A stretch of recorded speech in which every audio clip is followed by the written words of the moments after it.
Hey, what's up guys, Weevil YouTuber here, back with another video. My previous video on the Hieratic Dragons gathered a decent amount of attention, and for that reason, in this video I'll be building on previous analyses and going through some of the key builds of the deck which have arisen as a result of the loss of Gustav Max and other things. One of which is pretty new, and I've only actually built it recently, so let me know what you think of it. So basically, in a nutshell, the three builds are the Hieratic Turbo build, as I like to call it, with a Tomb and rank 6 XYZs, general field control, and ultimately going for an OTK. The Hieratic build focused on level 8 seals with Heliopolis, and finally the Hieratic Chaos build, which uses the Dragonsworn engine as well as Hieratic monsters for added support. In this video, however, I'll only be focusing on the first of these, so let's get right into it, shall we? So I'm just going to focus on the build, the strategy and the win conditions of the deck, the consistency of the deck, and its matchups against top tier decks.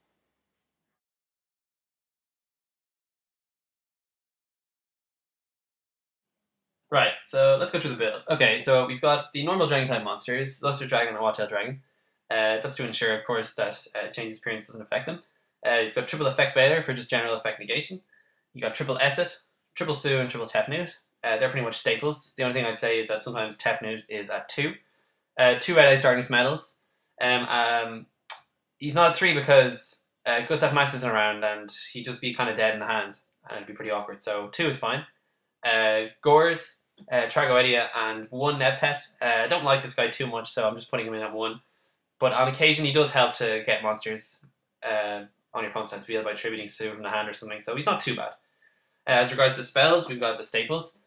Dark Hole, Heavy Storm, Monster Reborn, and the 3 Hieratic Seals of Convocation. These are essential. They're just for general consistency purposes, as are the 3 Pot of Dualities. For general field control, you've got triple MST and triple Night Beam. If you have Karkar D, you can run into, but I'm not rich, so I can't buy them or anything. The Forbidden Lances are a tech of mine because on occasion you'll find yourself facing a 2600 attack or higher monster, and since your highest attack will be 28 if you have a Red Eye Starting Smell, or 2600 if you have a guy dragging the Thunder Charger in the field, sometimes you just need a little bit extra to get over them. So these guys are techs against what Hieratics typically encounter when they swarm. Finally, Reasoning is a tech which a lot of people overlook, from what I've seen.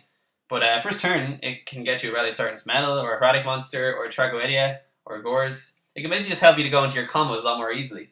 Plus the levels in the deck vary. They go from 1, Effect Failure, 5, Acid, 6, the Hieratics, Tefnut and Sue, 7, Gores, and 10, Tragoedia and Red Eye Starting Medal. So the opponent, even in game 2, when they know most of your monsters are level 6, still might not guess correctly. So it's basically for Chaos variants, but it's still worth a try.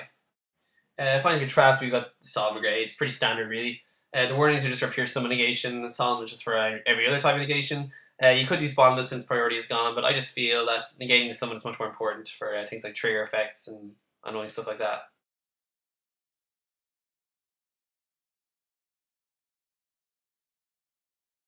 Right, so what about strategy? Well, since I went through the combos in my previous video regarding Hieratic Dragons of Esset, Tefnut, and Sue, I'm not going to go through them again. I'm just going to get straight into the technical details of this particular variant. Well, in a nutshell, the deck is designed to go into a Tombs, and eventually into this guy dragging the Thunder Charger, and to overwhelm the opponent with pure spells, trap destruction, and swarming for game. That's basically it. Their field at the end of this will typically be 2 Grai dragging the Thunder Chargers, 2 Red Eye Starting Medals, and a Watchtail Dragon, though this does vary from time to time. So the win condition for the deck is fulfilled basically through the special summoning of a Tomb and Guy dragging the Thunder Charger, through general swarming with Red Eye Starting Medal and Hieratic monsters, and just through piercing with Gaia Dragon.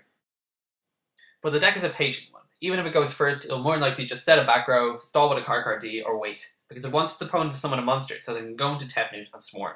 This game of chess with their opponent may eventually cost them, since the opponent may swarm in equal or greater proportion to their own intentions to swarm. Secondly, the deck seems a little over-reliant on 2 key plays, the normal summon of Esset or the special summon of Tefnut. If neither of these come off, the deck is forced to stall for perhaps 1, 2, or even 3 turns, leaving their field wide open to attack. So if you're planning on running this deck yourself, don't overextend early. It will come back to haunt you. Hence, as with a lot of decks that involve rushing, the deck is great on offense, but poor on defense. So if this is a concern for you, I've included several alternative choices to help make the deck a more defensive one. First of all, we have Honest. Honest basically allows any light monster in your deck to gain over any other monster. Karkar Ds are just for general consistency. Neospatian Grandmal is to bounce those annoying XYZs back to the extra deck, especially when your opponent is trying to swarm you. and you want to stall for an extra turn to special summon a Tefnut or to get your combos going. Spirit Reaper and Galen Duo are for general field presence, since they can't be destroyed by battle. I would say Spirit Reaper is the better of the two. Blacklist for Soldier is just a troll card. It can attack twice, it can remove stuff, it's 3000 beater, enough said. Phoenix Chains, particularly for Inzektors, because they can usually go off with their combos without actually attacking or doing anything. They can just pop all your stuff, which is very annoying if you're going for the OTK and you're left with a full field. Smashing Grounds, again, for general field control and field presence. And Book of Moon is pretty much a staple. It should probably be in the main deck, so you can take it out of Forbidden Lance for it if you wish. So what about consistency? Well, one thing that can be said for this build in comparison to the others is that it is probably the most consistent of all of them. This is due basically to its minimalist nature and its focus on a single strategy, special summoning a tomb.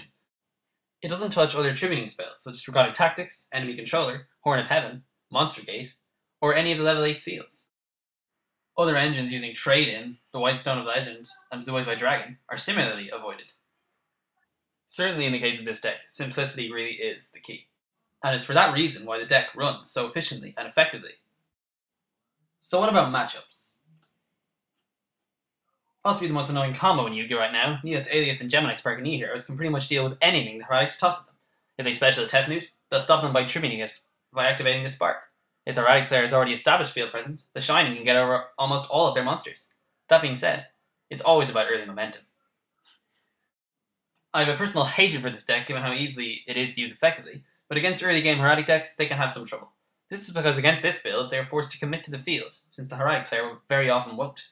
This necessitates setting back row, which the Heretic player will make short work of. If Heretics have already used up their main combo pieces, however, Inzektors will have a pretty easy time picking them all off. Given the amount of summoning power Dragon Sworn or Chaos Dragon builds have, Heretics might have some tough time dealing with them. This particular build relies on one or two key plays, and so they may not be able to keep up with the resources of a Chaos Dragon deck.